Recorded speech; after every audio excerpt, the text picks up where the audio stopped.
देखो आज अपन एक टॉपिक पढ़ने वाले मैथ्स का। बेसिकली ये टॉपिक जो होता है ना मैथ्स का, ट्रिग्नोमेट्री, तो ये 10th क्लास में भी आ जाता है। अब 10th क्लास वाला तो नहीं पढ़ रहे हैं अपन पढ़ रहे हैं 11th क्लास का, और 11th का यूज आता है फिर 12th क्लास के अंदर। तो अपना जो टॉपिक है वो क्या है बेसिकली, कि कैसे अपन किसी फंक्शन मतलब किसी भी ट्रिग्नोमेट्री फंक्शन की जो वैल्यू है वो 90 डिग्री से ऊपर कैसे फाइंड करते हैं। जैसे मान लो एक मैंने वैल्यू बोली sin 135, अब इसको डायरेक्ट तो अपन याद नहीं कर सकते, कितनी वैल्यूज अपन डायरेक्ट याद करेंगे। तो कुछ वैल्यूज अपने को क्या करनी पड़ती है, मतलब अपना एक कॉन्सेप्ट होता है उसकी हेल्प से क्या करनी पड़ती है, अपने को समझनी पड़ती है।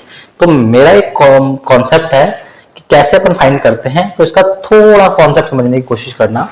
कॉन्सेप्ट ये है कि देखो ये 0 डिग्री होता है ना, इसको बोलते हैं अपन 90 डिग्री, इसको बोलते हैं यहाँ से अपन 180 डिग्री, और इसको बोलते हैं अपन 270 डिग्री, और देन वापस से इसी पॉइंट पर जाता है 360 डिग्री। 90 डिग्री को अपन क्या बोल सकते हैं, π/2, और 180 डिग्री को अपन क्या बोल सकते हैं, पाई। ऐसे ही 270 को बोल सकते हैं 3π/2, और ऐसे वापस से 360 को अपन क्या बोल देंगे 2 पाई। ये बेसिकली अपन इनको एंगल्स को क्या कर सकते हैं, नोट कर सकते हैं।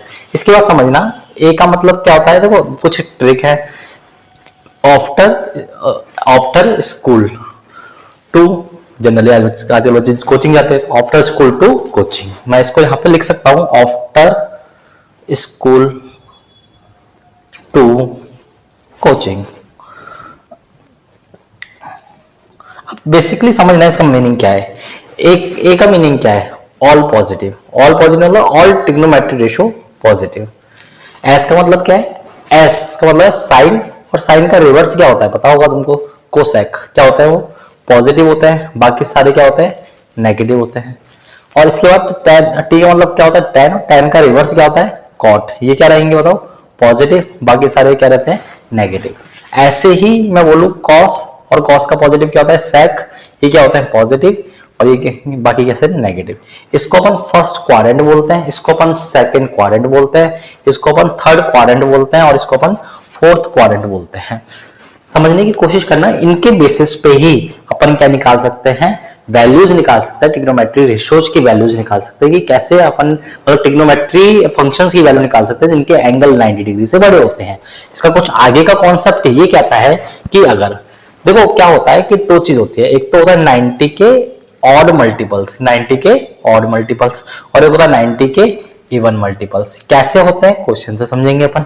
90 के ऑड मल्टीपल्स का मतलब क्या होता है, जैसे 90 इंटू 1, 90 इंटू 3, 90 इंटू 90 का ऑड मल्टीपल कौन सा, ये, और 90 के इवन मल्टीपल कौन से बताओ, ये 90 इंटू 2, 90 इंटू 4, 90 इंटू 6। तो 90 के ऑड मल्टीपल्स पर एक ट्रिग्नोमेट्री रेशियो दूसरे ट्रिग्नोमेट्री रेशियो में क्या हो जाएगा, चेंज हो जाएगा। कौन सा किसमें चेंज होगा वो अपन समझेंगे। ऐसे ही 90 के इवन मल्टीपल्स पर एक ट्रिग्नोमेट्री रेशियो दूसरे में चेंज नहीं होगा। अब क्या किसमें चेंज होता है तो समझना, जो साइन है, साइन किसमें चेंज होगा तो कॉस में चेंज होगा। साइन किसमें चेंज होगा, कॉस में। ऐसे कॉस किसमें चेंज होगा, साइन में। ऐसे tan किसमें चेंज होगा बताओ, कॉट में। और कॉट किसमें चेंज होगा बताओ, tan में। ऐसे sec किसमें चेंज होगा, कोसेक में। और कोसेक किसमें चेंज होगा बताओ मुझे, सेक में चेंज हो जाएगा।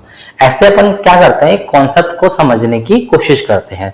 ये अगर कॉन्सेप्ट अपने को समझ में आता है तो अपन क्या बोल सकते हैं, समझना कि अपने को कुछ क्या करनी पड़ती है बताओ, वैल्यूज फाइंड करनी है। अब वैल्यूज कैसे फाइंड करनी है, सिंपल सा कुछ एग्जांपल से समझने की कोशिश करना। जैसे मैं लिख रहा हूं यहाँ पे साइन, मैंने यहाँ पे लिखा साइन 135 की वैल्यू फाइंड करनी है। तो साइन 135 की वैल्यू फाइंड करने के लिए अपने को सबसे पहले इसको 90 से छोटे में क्या करना पड़ेगा, ब्रेक डाउन करना पड़ेगा। तो ब्रेक डाउन करने के लिए मैं इसको कैसा लिख सकता हूँ बताओ, साइन 90 प्लस 45 लिख सकते हैं, नहीं लिख सकते बताओ। अब इसको लिखने के लिए क्या किया है मैंने, ध्यान से समझना। मैंने बोला कि साइन, अब यहाँ पे साइन है समझना।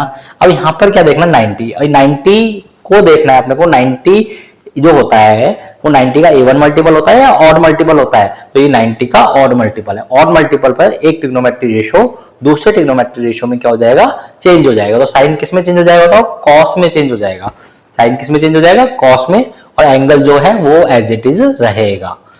अब साइन की दिक्कत आती है, अब साइन देखना 90 प्लस, अब 90 यहां तक है, 90 प्लस कौन सा क्वाड्रेंट, सेकंड क्वाड्रेंट में साइन कैसा होता है, पॉजिटिव, तो कॉस भी कैसा रहेगा, पॉजिटिव। अब इसको अपन वैल्यू लिख सकते हैं, कितनी हो जाएगी, कॉस 45 की वैल्यू 1/√2, क्या हो जाएगी, 1/√2। ऐसे अपन क्या करते हैं, वैल्यूज फाइंड करते हैं। जैसे मान लो अब अपने को cos 135 की वैल्यू फाइंड करनी है।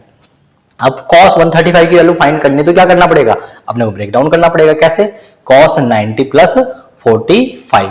अब मैंने जैसे ही cos 90 प्लस 45 लिखा इसको, तो मैं क्या लिख सकता हूं आगे समझना, मैं इसको लिख सकता हूं cos। अब समझना cos जो होता है वो, अभी 90 क्या है, 90 का ऑड मल्टीपल है, इवन मल्टीपल है, सर ऑड मल्टीपल है, ऑड मल्टीपल पर एक ट्रिग्नोमेट्री रेशियो दूसरे ट्रिग्नोमेट्री रेशियो में क्या हो जाता है, चेंज हो जाता है। तो cos किस में चेंज हो जाएगा, साइन में। एंगल जो बैठा है ये वाला अपन वो लिख देते हैं 45। अब अपने को देखना है 90 प्लस पे जो होता है साइन और कॉसेक ही पॉजिटिव होता है, कॉस कैसा होगा, नेगेटिव होगा, तो यहाँ पे क्या लगा दूंगा, नेगेटिव। तो इसकी जो वैल्यू है माइनस, तो as it is cos sine 45 की वैल्यू टेबल से अपन निकाल लेते हैं, 1 कितनी होती है, √2 होती है।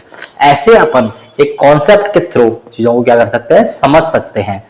ऐसे ही कुछ एग्जाम्पल्स तुम करने की कोशिश करना, जैसे साइन में यहाँ पे लिख दूं उसको 150, मैंने लिख दिया cos 150।